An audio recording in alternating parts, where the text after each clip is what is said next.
Dubai Air Show this year has been, well, obviously fantastic for Saab, for the contract for airborne early warning, but we've been interested in other things as well, like Gripen, the Army and the Navy stuff.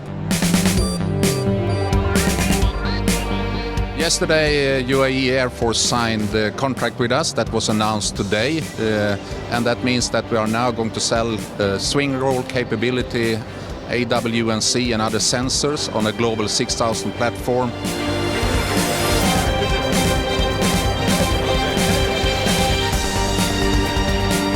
This is the new thing that connect, so everybody has the same situation awareness.